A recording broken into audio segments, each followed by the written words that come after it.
Father's Day dinner at Derek's mansion. I sat uncomfortably at the marble dining table, feeling out of place among the crystal and luxury. Derek suddenly leaned forward with cold eyes. "Dad, are you happy with the $7,000 Emily sends you every month?" The question hit like a punch. My heart raced, knowing my son had discovered the secret arrangement. I whispered trembling words, "Son, the community center is the one keeping me alive." Just then, Emily appeared in the doorway, her face pale, holding a financial document. The silence that followed felt like standing at the edge of a cliff. I watched Derek's expression shift from curious interrogation to something harder, something that made my stomach turn.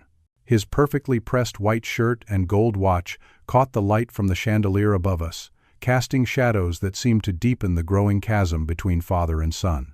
The smell of Emily's roast beef dinner still lingered in the air, but my appetite had vanished completely. Emily stood frozen in the archway leading from the kitchen, her auburn hair pulled back in a neat bun, wearing the navy blue dress she always chose for family gatherings. The manila folder in her hands shook slightly, and I could see the bank statements peeking out from the top. Her green eyes darted between Derek and me, carrying a weight of guilt and fear that I knew all too well. Derek's mansion always made me feel small. The 20-foot ceilings, imported Italian marble floors, and original oil paintings that cost more than I used to make in a year served as constant reminders of how far my son had climbed while I tumbled down. The dining room table could seat 16 people comfortably. Yet today it felt like an ocean between Derek and myself. "Emily," Derek said without taking his eyes off me, his voice carrying that controlled tone he used in business meetings. "Come join us. We were just discussing your charitable activities." I felt my 68-year-old hands beginning to tremble, the arthritis in my knuckles making them ache as I gripped the edge of the table. The last thing I wanted was for Emily to get caught in the crossfire of whatever storm was brewing in Derek's mind. She had been nothing but kind to me, more caring than my own flesh and blood had shown in years. 18 months ago, my world collapsed like a house of cards in a hurricane. Margaret's cancer had drained every savings account, every retirement fund, every emergency dollar I had tucked away during 43 years of factory work. The medical bills kept coming, even after she passed, like cruel reminders of a battle we fought and lost. Chemotherapy treatments, experimental drugs, specialist consultations, hospital stays that stretched for weeks, they all added up to a mountain of debt that buried me alive. The forced early retirement came 6 months after Margaret's funeral. Riverside Manufacturing, where I had supervised the assembly line for over 2 decades, decided men my age were obsolete. They offered a buyout package that sounded generous until the lawyers took their cut and the remaining medical debt swallowed the rest. Suddenly, I found myself 67 years old, alone, and facing financial ruin. I moved into a cramped studio apartment on the wrong side of town, where the heating barely worked and the neighbors played music until 3 in the morning. The place smelled like stale cigarettes and broken dreams. My meals consisted mostly of canned soup and day-old bread from the discount grocery store. Pride kept me from reaching out to Derek. He was building his technology empire, making deals worth millions of dollars, appearing in business magazines as one of the state's most successful entrepreneurs under 40. The last thing he needed was his old man begging for handouts. The day Emily discovered my situation still plays in my mind like a movie I cannot turn off. She had stopped by unannounced, wanting to invite me to Derek's birthday party. I tried to tidy up before answering the door, shoving the overdue utility bills into a drawer and kicking empty food cans under the sink. But Emily had sharp eyes and a compassionate heart. "Arlo, when was the last time you ate a real meal?" she asked, staring at my nearly empty refrigerator. The concern in her voice made my throat tighten with shame. I mumbled something about not being hungry, but she saw right through the lie. Emily found the stack of past due notices I had hidden, the disconnect warnings from the electric company, the eviction threats from the landlord. Her face went white as she read through them, calculating the total amount of debt that hung over my head like a thundercloud. "Why haven't you told Derek about this?" she demanded, her voice rising with each word. "He's your son. He would help you." I explained about pride, about not wanting to burden a successful man with the problems of an unsuccessful father. I told her how Derek rarely called anymore, how our conversations had become brief exchanges about weather and sports, how he seemed embarrassed by my blue-collar background when introducing me to his wealthy friends. Emily sat down heavily on my thrift store couch, the springs creaking under her weight. "Derek doesn't know how bad things have gotten for you, does he? He thinks you're doing fine on your retirement savings." "I let him believe that," I admitted, feeling the weight of my deception. "He has more important things to worry about than his old man's problems." That afternoon changed everything. Emily made a decision that would alter the course of all our lives, though none of us understood the full consequences at the time. She pulled out her checkbook and wrote a check for $5,000 to cover the most pressing debts. Then she looked me in the eye with determination that reminded me of Margaret in her younger years. "This is not charity," she said firmly. "This is family taking care of family. I'm going to send you money every month to make sure you can live with dignity. $7,000 should cover rent, groceries, utilities, and give you a little extra for emergencies." I protested, but Emily would not hear arguments. She made me promise not to tell Derek, claiming he was too focused on growing his business to deal with family financial issues. "He works 16-hour days," she explained. "The stress of knowing about your situation would just distract him from building our future." Looking back now, I realize Emily's reasoning masked a deeper truth about my relationship with my son. She saw what I was too proud to admit. Derek had become someone who viewed personal problems as weaknesses, even when they involved his own father. The successful businessman who commanded respect in boardrooms had somehow lost the ability to show compassion in his own home. The monthly payments began arriving like clockwork, always with a brief note from Emily asking about my health and reminding me that family sticks together. I deposited each check with a mixture of gratitude and humiliation, knowing I needed the money to survive, but hating my dependence on my daughter-in-law's charity. What I could not have predicted was how those $7,000 would become the seed money for something much larger than my own survival. Derek's reaction to discovering the truth revealed layers of his character that I had hoped never existed. His face remained composed, but his eyes turned cold in a way that reminded me of his mother's ex-husband, a man who had made Margaret's first marriage a nightmare of emotional abuse. The resemblance chilled me to the bone. "So you've known all along," Emily whispered, her voice barely audible. "You knew your father was struggling, and you just watched?" Derek leaned back in his chair with the casual confidence of a man accustomed to controlling every situation. "Dad made his own choices. Bad investment decisions, living beyond his means, refusing to plan properly for retirement. Why should his poor judgment become my financial responsibility?" The words hit me like physical blows. I watched my son, this stranger wearing my son's face, dismiss 43 years of honest work as poor judgment. Derek had been 15 when I started working double shifts to pay for his college preparation courses. He had been 18 when I took out a second mortgage to help with his university expenses. He had been 25 when I emptied my retirement account to help him start his first business venture. "Those are not the values I taught you," I managed to say, my voice shaking with a combination of anger and heartbreak. Derek's laugh was sharp and bitter. "The values you taught me? You taught me to settle for mediocrity, to be satisfied with a factory job and a modest house in a working-class neighborhood. You taught me to be grateful for scraps instead of demanding excellence. I built my company by rejecting everything you taught me about being content with less." Emily stood up abruptly, her chair scraping against the marble floor. "How can you say that about the man who sacrificed everything to give you opportunities?" "Sacrifice?" Derek's voice rose to match hers. "He sacrificed because he never had the vision to build something bigger. He stayed in that factory job for decades instead of taking risks, instead of innovating, instead of creating wealth. And when his predictable middle-class life collapsed, he expected successful people like us to bail him out. The transformation in my son was complete now. The boy who used to help me fix cars in our garage on Saturday mornings had become a man who viewed human worth through profit margins. Derek's success in the technology sector had come through acquiring smaller companies, stripping their assets, and laying off employees he considered redundant. He applied the same ruthless calculus to personal relationships. "I built my company by making tough decisions," Derek continued, his voice gaining the rhythm of a practiced speech. "I fired people who couldn't deliver results. I cut contracts with vendors who couldn't meet my standards. I eliminated inefficiencies wherever I found them. Success requires discipline, not sentiment. Your father is not a business efficiency problem, Emily shot back, her cheeks flushed with anger I had never seen before. He's the man who raised you, who loved you, who worked himself into the ground to give you every advantage. Derek stood up and walked to the large window, overlooking his perfectly manicured lawn, where sprinklers kept the grass impossibly green despite the summer drought. The market doesn't care about love or good intentions. Results matter. Profits matter. Everything else is just emotional weakness that successful people learn to overcome. I realized in that moment that I had lost my son years ago, probably around the time his first company went public and he made his first million. The money had not just changed his lifestyle, it had rewired his brain, convincing him that financial success justified any moral compromise. Derek had become exactly the kind of person his mother and I had hoped he would never become.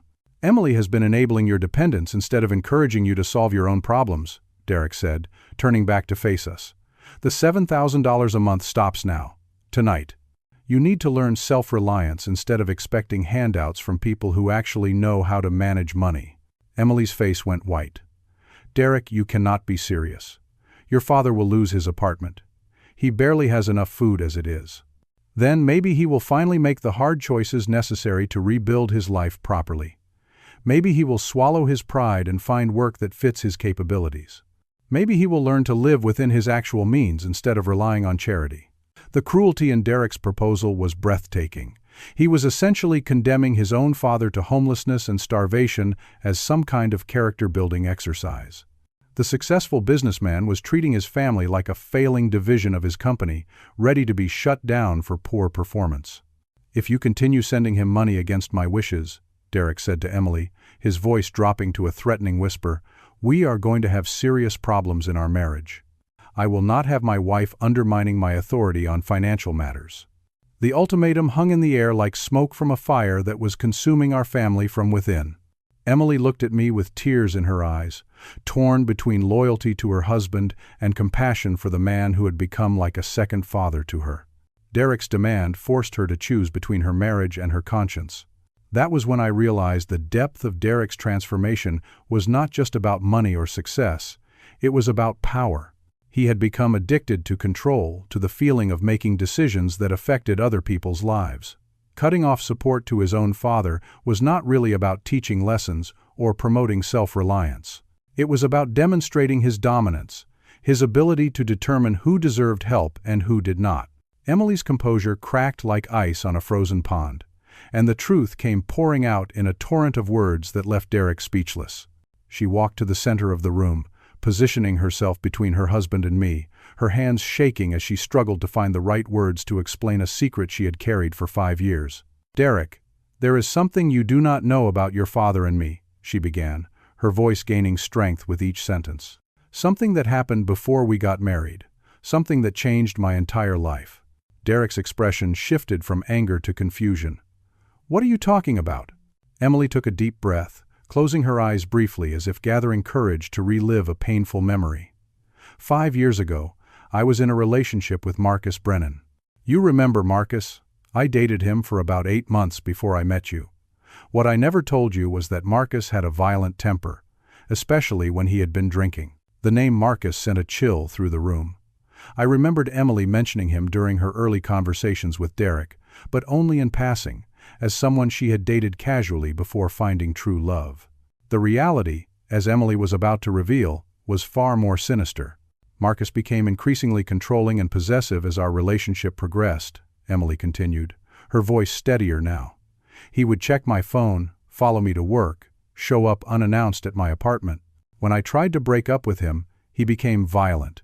He grabbed me, shook me, threatened to hurt me if I ever tried to leave him. Derek moved closer to his wife, his businessman facade dropping as protective instincts kicked in. Emily, why did you never tell me about this? Because it was over, she said simply. Or so I thought. But Marcus would not accept the end of our relationship. He started stalking me, calling my workplace, waiting outside my apartment building. I was terrified. But I did not want to involve the police because Marcus had connections in the legal system through his uncle's law firm. Emily walked to the window where Derek had been standing, looking out at the peaceful suburban landscape that was so different from the urban setting where her nightmare had unfolded. The worst night was in late September, a Tuesday evening when I was working late at the marketing firm downtown. I stayed until almost 9 o'clock finishing a presentation, and when I walked out to the parking garage, Marcus was waiting by my car. Her hands clenched into fists as she remembered the terror of that night. He had been drinking heavily. I could smell the alcohol from 10 feet away. He started yelling about how I had humiliated him, how I belonged to him, how no one else would ever love me the way he did. When I tried to get in my car, he grabbed my arm and twisted it behind my back. Derek's face was pale now, understanding beginning to dawn as he realized where this story was heading. "Emily." Marcus slammed me against the car door. Emily continued relentlessly. He said he was going to teach me a lesson about respecting him, about remembering my place. He hit me across the face, splitting my lip, and then he started tearing at my clothes. I screamed for help, but the parking garage was almost empty, and the security guard was nowhere to be seen. I found myself gripping the edge of the table again, remembering that night from my own perspective. I had been working the late shift as a security guard for the office complex next to Emily's building, supplementing my factory income with part-time evening work. The pay was minimal, but the job was simple. Walk the perimeter every hour, check that all doors were locked, and file a basic report before heading home. "That was when your father appeared," Emily said, turning to look directly at me with tears streaming down her cheeks. "Arlo was working security at the building next door, and he heard me screaming. He ran across the parking lot and found Marcus on top of me, trying to force himself on me right there against my car." Derek's mouth fell open as he looked between his wife and his father, pieces of a puzzle clicking into place for the first time. "Dad was there?" Emily nodded emphatically. Arlo did not hesitate for even a second. He grabbed Marcus and threw him off me, even though Marcus was 15 years younger and probably 40 pounds heavier. Marcus was drunk and vicious, and he came at your father with a broken bottle he picked up from the ground. I remember that bottle clearly, a beer bottle that Marcus must have thrown down earlier, the jagged edge catching the light from the parking garage fluorescence as he swung it toward my face. Adrenaline had made me faster than I had been in years, but not fast enough to avoid the glass completely. The bottle caught me across my left forearm, opening a gash that required 18 stitches to close. "Your father fought Marcus until the police arrived," Emily said, her voice filled with admiration that made my chest tighten with emotion. "He saved my life, Derek. Marcus would have raped me, and probably killed me to keep me quiet. Arlo put himself in danger to protect a woman he had never met before, without asking for anything in return." Derek looked at me with new eyes, seeing his father not as a financial burden or a failure to be managed, but as a hero who had risked his life to save the woman Derek would eventually marry. The irony was overwhelming. Derek owed his wife's presence in his life to the father he had just dismissed as worthless. "After the police arrested Marcus and the ambulance took care of your father's injuries, Arlo made sure I got home safely," Emily continued. "He followed up the next day to check on me, and the day after that, and the day after that.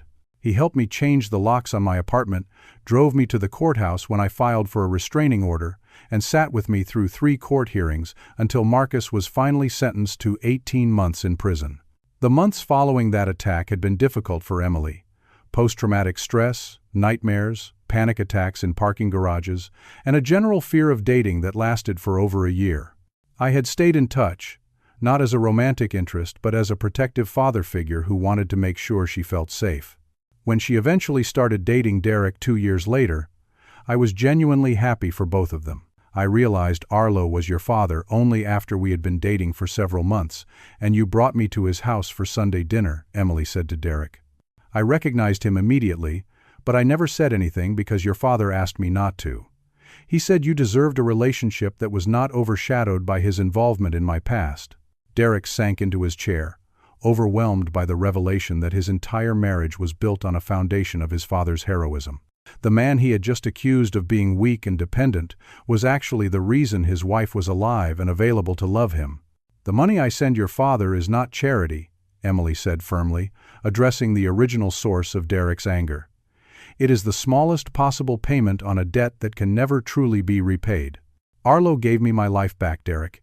He gave me the chance to heal, to love again, to marry you, and build this beautiful life we have together." $7,000 a month for the rest of my life would not be enough to repay what I owe him. The words caught in my throat as I prepared to reveal the secret that had given my life purpose after Margaret died. Derek was still reeling from Emily's revelation about the attack, his worldview shifting as he realized his father was not the failure he had imagined. But there was more to the story, something that would challenge his understanding of weakness and strength even further. "Son," I said quietly, my voice barely above a whisper, "when I told you the community center was keeping me alive, I was not speaking metaphorically." Derek looked up from his hands, confusion replacing anger in his expression. "What do you mean?" I stood up slowly, my old joints protesting after sitting in one position for too long. Walking to the window, I looked out at Derek's perfectly manicured lawn and tried to find words for a reality that most comfortable people never have to confront.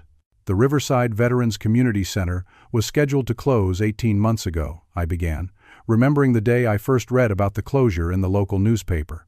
Budget cuts at the county level eliminated funding for what officials called non-essential social services. The center had been operating for 12 years, serving homeless veterans, providing counseling for those with PTSD, offering job placement assistance, and running a daily meal program. Emily moved closer, sensing that my story was building toward something important. Derek remained seated, but his attention was focused entirely on my words. When I first learned about the closure, I thought it was unfortunate but not really my problem. I had my own struggles, my own financial crisis to worry about.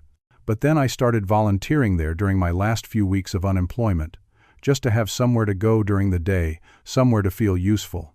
The faces of those men still haunted my memories, weathered veterans in their 50s and 60s, some from Vietnam like myself, others from the Gulf War, and a few younger ones returning from Iraq and Afghanistan. They carried invisible wounds that civilian society did not understand or want to acknowledge. I met Charlie Hendricks on my first day volunteering, I continued, my voice growing stronger as I remembered the man who had changed my perspective on service. Charlie was a Marine who served 3 tours in Afghanistan. He came home with severe PTSD, could not hold a job, lost his apartment, ended up living in his car behind the Walmart on 15th Street. Charlie had been sitting alone at a corner table, staring at a cup of coffee that had gone cold hours earlier. His hands shook constantly, a side effect of both trauma and the medication he took to control panic attacks. When I introduced myself, he looked up with eyes that had seen too much violence and carried too much guilt. The community center was Charlie's lifeline, I explained to Derek and Emily. 3 meals a day, a warm place to sleep in the lounge when the weather was bad, counseling sessions with Dr. Patricia Valdez twice a week, and a support group where he could talk to other veterans who understood his nightmares. Derek shifted uncomfortably in his chair. "Dad, I understand that these programs serve a purpose, but what does this have to do with Emily's money?"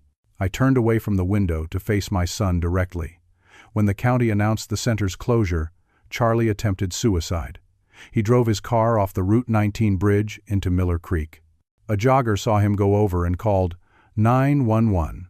Charlie survived, barely, but he spent 6 weeks in the psychiatric ward at General Hospital. The memory of visiting Charlie in that sterile hospital room still brought tears to my eyes. He had been strapped to the bed, heavily medicated, staring at the ceiling with no hope left in his eyes. The man who had served his country with honor was being warehoused like a broken piece of equipment that society no longer needed. Charlie was not the only one, I continued, my voice breaking slightly.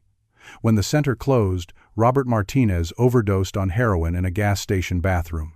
Tommy Chen shot himself in his apartment after his disability benefits were reduced. Frank Williams just disappeared one night and was found frozen to death under the Interstate 40 overpass 2 months later.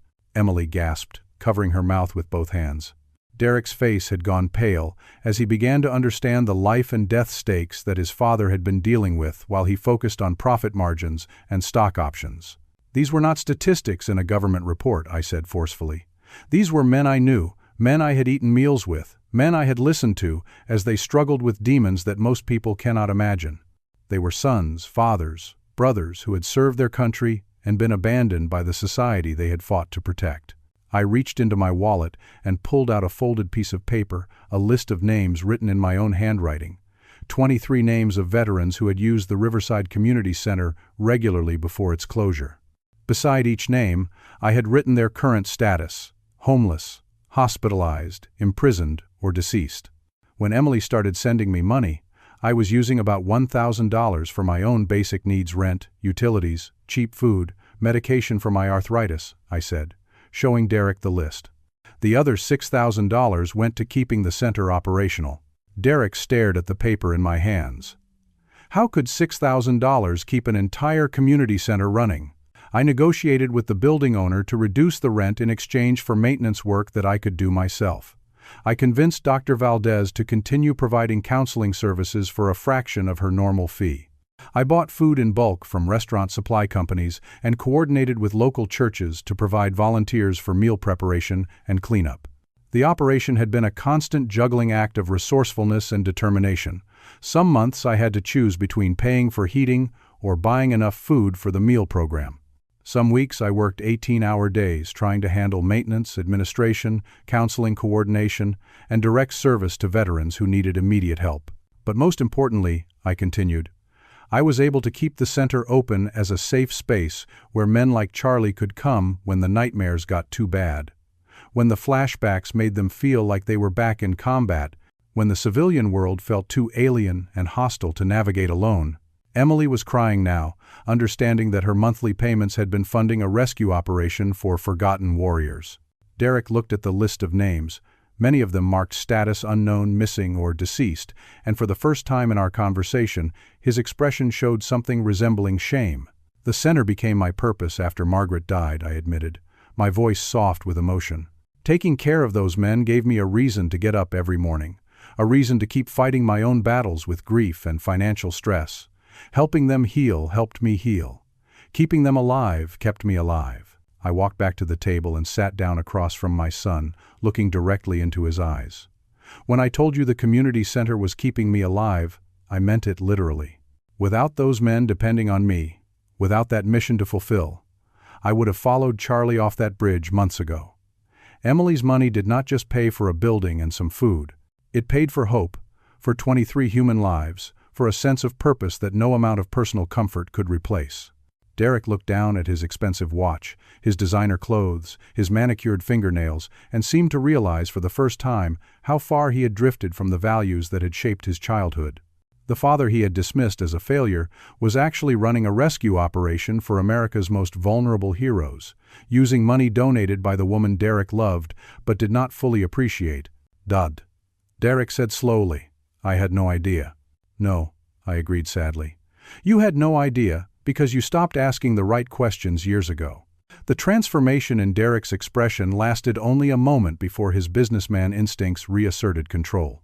Instead of shame or admiration, his face hardened into the calculating mask he wore in boardroom negotiations. What happened next revealed the true depth of his moral corruption and set in motion a crisis that would tear our family apart. This is exactly what I mean about enabling dysfunction, Derek said, standing up and pacing to the far side of the dining room. Dad, you have turned yourself into a one-man welfare system for people who should be taking responsibility for their own lives. Emily stared at her husband in disbelief. Derek, these are veterans who served our country.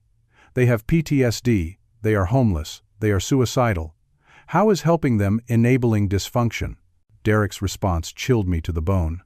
Veterans choose to enlist. They know the risks. If they cannot handle civilian life afterward, that is a personal failure, not a societal obligation.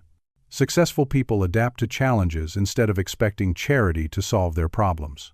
The callousness of his words hit me like a physical blow.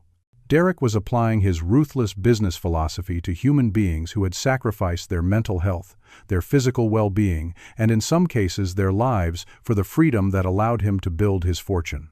His lack of compassion was breathtaking in its completeness. These men are dying, Derek, I said, my voice rising with anger. Charlie Hendricks, Robert Martinez, Tommy Chen, Frank Williams. They are dead because society abandoned them after they finished serving our national interests. Derek shrugged with the casual indifference of someone discussing quarterly profit margins.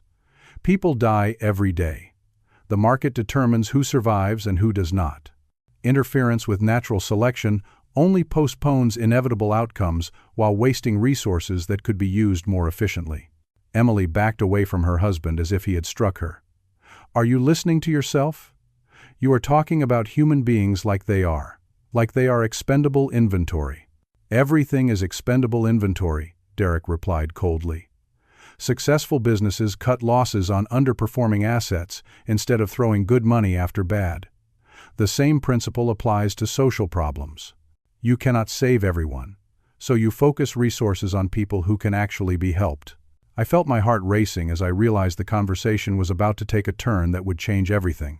Derek had the look of a man who was preparing to make a devastating power play, the same expression I had seen in business magazines when he announced hostile takeovers of smaller companies. Besides, Derek said with a smile that never reached his eyes, the conversation about the community center is academic now anyway. What do you mean? Emily asked, though something in her voice suggested she already feared the answer. Derek walked to a locked cabinet in the corner of the dining room and retrieved a manila folder thick with legal documents. He placed it on the table with the dramatic flair of a prosecutor presenting evidence in a murder trial. 3 months ago, my investment firm acquired the building that houses the Riverside Veterans Community Center, Derek announced, his voice carrying the satisfaction of someone who had been planning this moment for weeks. The purchase was made through a shell corporation called Pinnacle Properties Development, so the previous owner and your veteran friends had no idea they were dealing with me.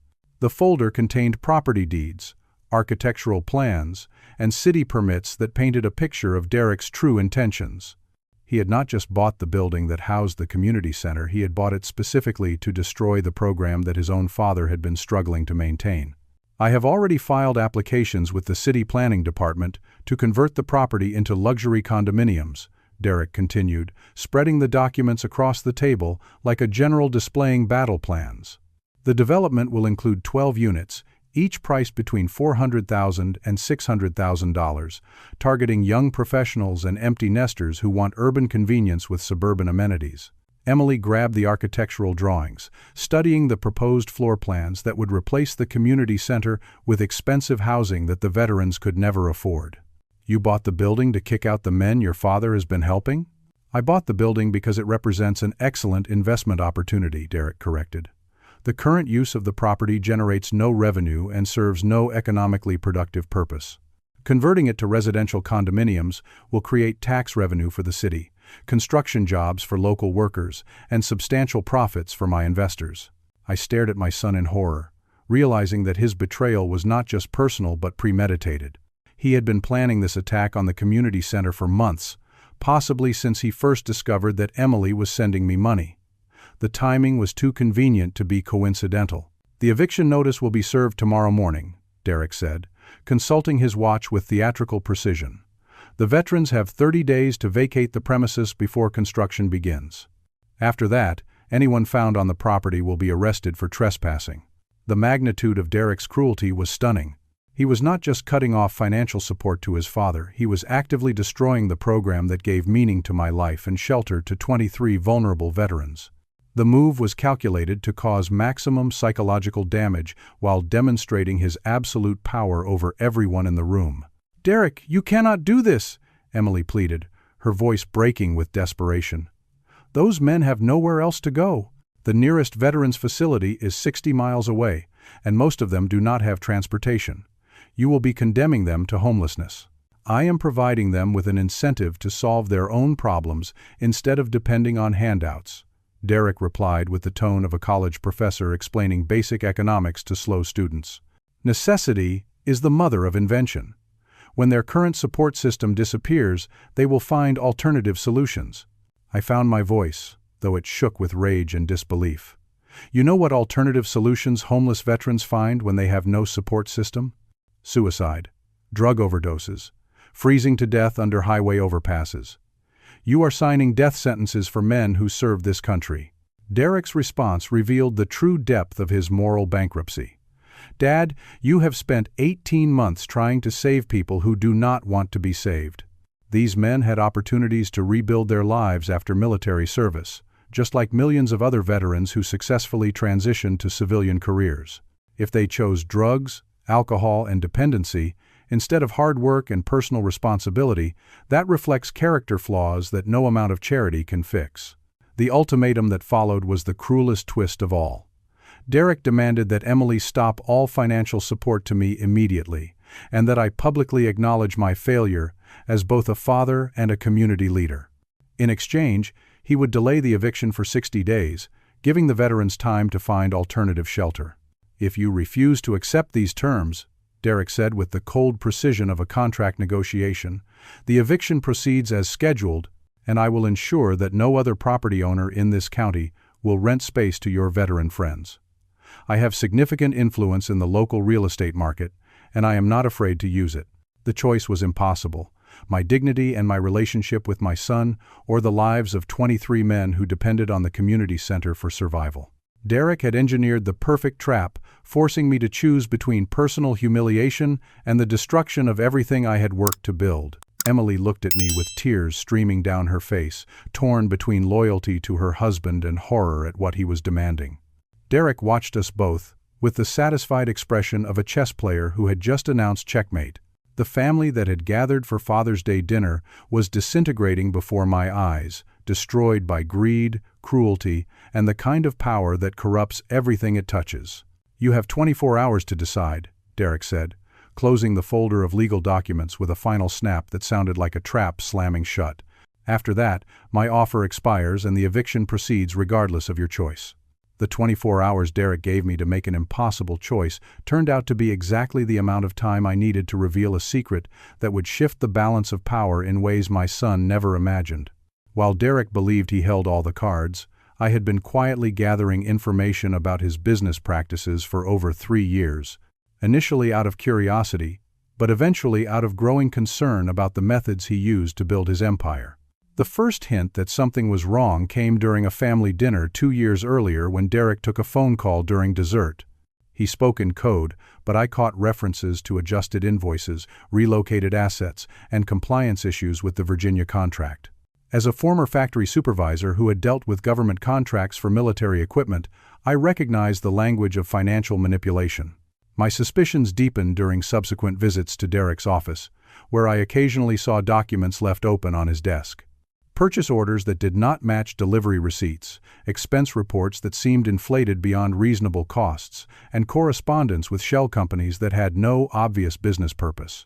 Derek was careless about hiding his activities because he never considered that his father might understand the significance of what he was seeing. "Derek," I said quietly, setting a thick manila envelope on the dining room table between us, "before you finalize your decision about the community center, there is something you need to see." Derek glanced at the envelope with the dismissive expression of someone who assumed his father could not possibly have anything important to contribute to a business discussion. "Dad, whatever you think you know about real estate development, I can assure you that I have considered all the relevant factors." I opened the envelope and spread its contents across the table. Photocopies of invoices, bank transfer records, email printouts, photographs of documents, and a detailed timeline that I had assembled over months of careful investigation. Derek's expression changed from dismissive confidence to alarm as he recognized his own paperwork. "This is the Riverside Municipal contract from 18 months ago," I said, pointing to a thick stack of invoices. "Your company was hired to provide computer networking equipment for the new police station and courthouse. The contract was worth $2.4 million, paid with federal funds allocated for municipal infrastructure improvements." Derek reached for the documents, but I moved them away from his grasp. "According to the invoices you submitted to the city, you purchased top-of-the-line networking equipment from certified government contractors. Cisco routers, enterprise-grade servers, fiber optic cabling, professional installation services. Everything met federal specifications for security and reliability." Emily moved closer to see what I was showing them, her marketing background making her naturally curious about business documentation. Derek remained standing, but I could see tension building in his jaw as he realized that his father had been paying much closer attention to his business activities than anyone suspected. "The problem is that the equipment you actually installed was not what you charged for," I continued, pulling out photographs I had taken during a visit to the courthouse 3 months earlier. "The routers are refurbished consumer-grade devices that retail for about 1/10 the cost of the equipment listed in your invoices. The servers are outdated models that were discontinued 4 years ago. The cabling is standard copper wire instead of the fiber optic installation you claim to provide." Derek's face went white as he realized the implications of what I was describing. Overcharging on government contracts was not just fraud, it was federal fraud, the kind that resulted in prison sentences and criminal forfeiture of assets. You charged the city for a Cisco enterprise networking system that would cost $800,000 from a legitimate contractor, I said, my voice gaining strength as I continued. But you actually installed equipment worth maybe $80,000, keeping the $720,000 difference as pure profit. I pulled out more documents from different projects, laying them across the table in chronological order. The Martin County School District Technology Upgrade, the Regional Airport Security System Installation, the State Highway Department Communication Network. The same pattern appears in every government contract your company has completed over the past 3 years. Emily stared at her husband in shock. Derek, is this true? Have you been defrauding government agencies? Derek's response was not denial but deflection. Dad, you do not understand the complexities of government contracting. There are standard markup practices, administrative costs, overhead allocations that civilians cannot comprehend. I understand theft, I said firmly. I understand billing for premium products while delivering inferior substitutes. I understand using shell companies to hide the sources of substandard equipment. I understand claiming installation costs for work that was never performed. The evidence was overwhelming because I had been thorough in my investigation. As a former factory supervisor, I understood supply chains, quality control, and the importance of delivering products that met specifications. Derek's scheme was sophisticated in its execution but simple in its criminal intent. Charge government agencies premium prices for high-quality equipment while actually providing cheap alternatives that generated massive profit margins. The most damaging evidence is the email correspondence with your suppliers, I continued, pulling out printed messages that Derek had foolishly preserved on company computers. Messages where you explicitly instruct vendors to provide budget alternatives for cost-conscious clients, while maintaining invoicing that reflects premium specifications. One email chain was particularly incriminating. Derek had written to a supplier in China. The municipal clients will never inspect the actual hardware once installation is complete. They only care that the network functions adequately for basic operations. Substitute the cheapest compatible equipment that will pass superficial testing and invoice as specified in the contract. Derek finally sat down, his confident businessman persona cracking under the weight of evidence that could destroy not just his company but his freedom. What do you want? He asked quietly. I leaned forward, looking directly into my son's eyes. I want you to understand that your father is not the helpless failure you believed him to be. I spent 43 years working with government contracts, Derek. I know exactly how these systems are supposed to function, and I know the difference between legitimate business practices and criminal fraud. The reversal was complete. Derek, who had threatened to destroy the community center and humiliate his father, was now facing potential federal prosecution that could result in decades in prison and the complete forfeiture of everything he had built through illegal means. I have copies of all this evidence in a safe deposit box, I said, gathering the documents back into the envelope. I have additional copies with a lawyer who has instructions to forward them to the FBI if anything happens to me, or if the Veterans Community Center is forced to close for any reason. Emily looked back and forth between her husband and her father-in-law, realizing that the balance of power in our family had shifted dramatically in the space of a single conversation. Derek was no longer the successful businessman dictating terms to dependent relatives. He was a criminal whose freedom depended on the mercy of the father he had tried to destroy. Here are my terms, I said, with the quiet authority of someone who held all the leverage. The community center will continue operating in its current location without interference. You will establish a properly funded foundation to support veteran services throughout the region. You will stop all efforts to develop the property into condominiums. And you will begin making amends for the damage your cruelty has caused to this family.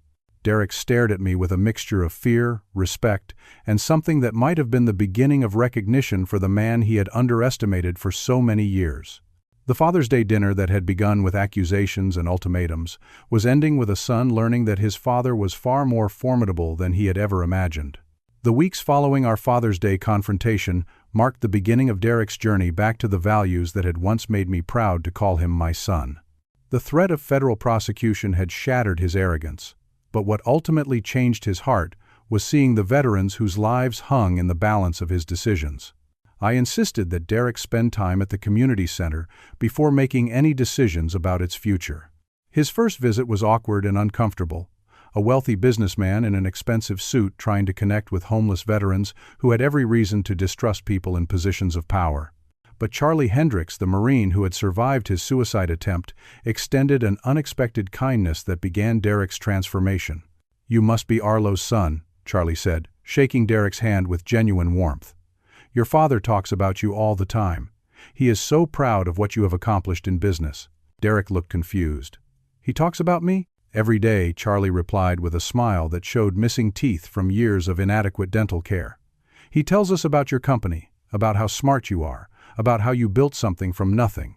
He never mentions any problems between you two, just pride in his successful son." That conversation broke through Derek's defenses in a way that threats and evidence never could. Learning that his father spoke proudly of him even after years of neglect and recent cruelty forced Derek to confront the depth of unconditional love he had taken for granted. Over the following month, Derek returned to the center regularly, initially to fulfill the terms of our agreement, but eventually because he found himself genuinely moved by the stories of the men I was serving.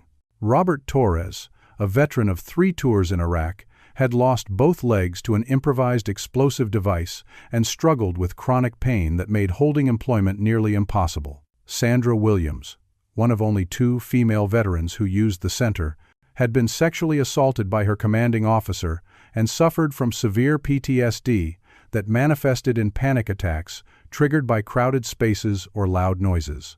"Dad," Derek said during one of our new weekly dinners, "I never understood that these people are not statistics or policy problems.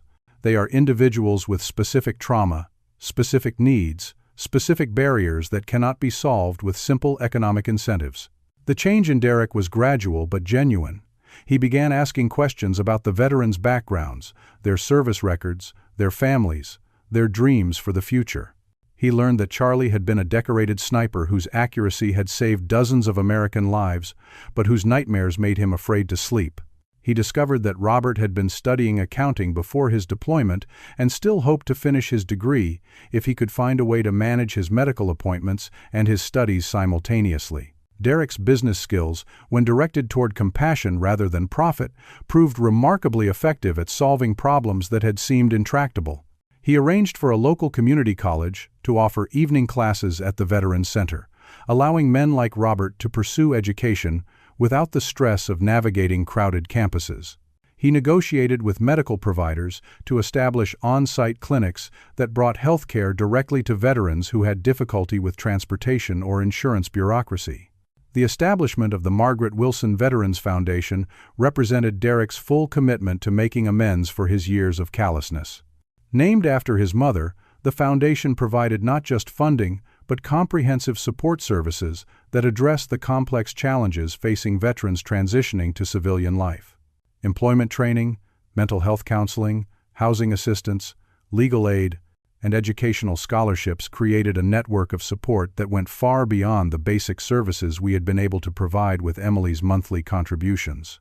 "I want to do more than just write checks," Derek told me 6 months after our confrontation. "I want to understand how to actually help people rebuild their lives instead of just managing their problems." Derek's transformation affected his business practices as well. He voluntarily renegotiated the fraudulent government contracts, returning the money he had stolen and replacing the substandard equipment with properly specified alternatives.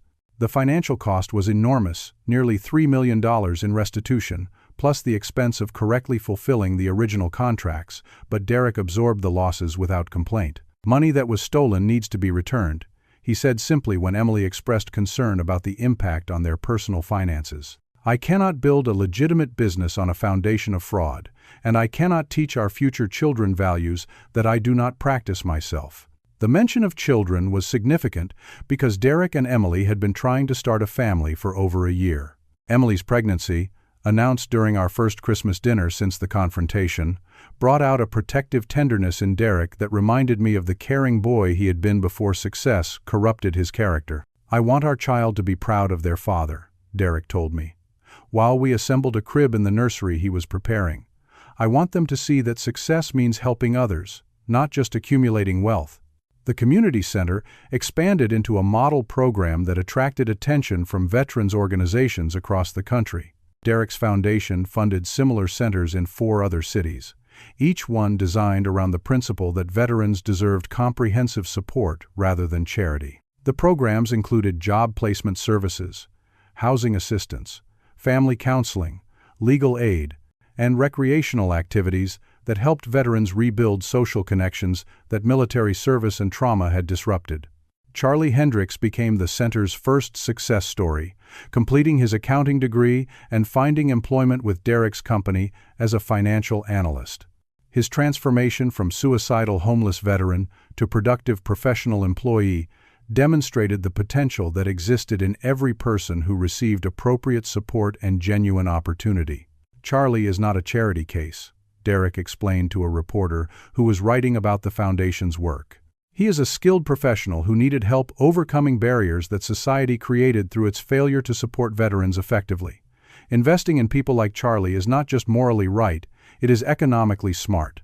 As I watched Derek speaking to the reporter, I saw my son fully restored to the man I had hoped he would become. Success had not made him arrogant but humble.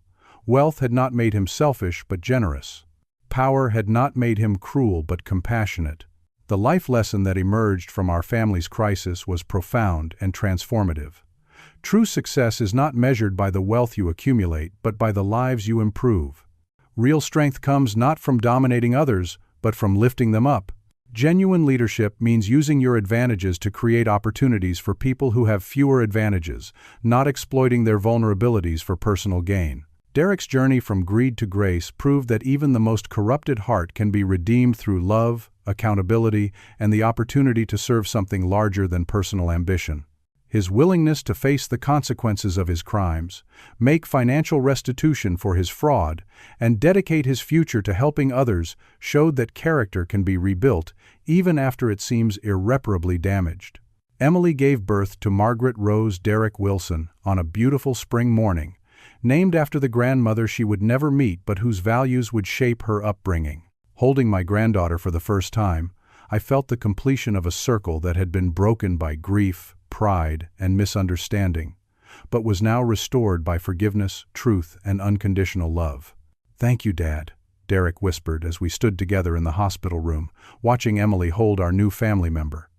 "Thank you for not giving up on me, even when I gave up on myself." The Veterans Center continues to thrive, serving over 200 men and women who find hope, healing, and opportunity in a place that might never have existed without Emily's initial compassion, Derek's eventual redemption, and the strange way that love can transform even the most broken relationships into something beautiful and strong. As I finish telling this story, I want to ask you something important. When you look at the people in your life, your family, your friends, your community, do you see their potential or just their problems? Do you measure success by what you can get or what you can give? And when someone you love disappoints you or hurts you, do you write them off as hopeless? Or do you find the courage to hold them accountable while still believing in their capacity for change? These questions matter because every family faces moments when love is tested by pride, when success tempts us toward selfishness, when fear makes us cruel to the people we should protect. The choices we make in those moments define not just our relationships, but our character. I encourage you to share this story with someone who needs to hear it, to like it if it moved you, to subscribe if you want to hear more stories about the power of forgiveness and redemption, and to comment below with your own experiences of families healing from division and pain. Thank you for allowing me to share this deeply personal story with you. May you find the strength to love unconditionally, the wisdom to hold others accountable with compassion, and the courage to believe that even the most broken relationships can be restored through patience, truth, and grace.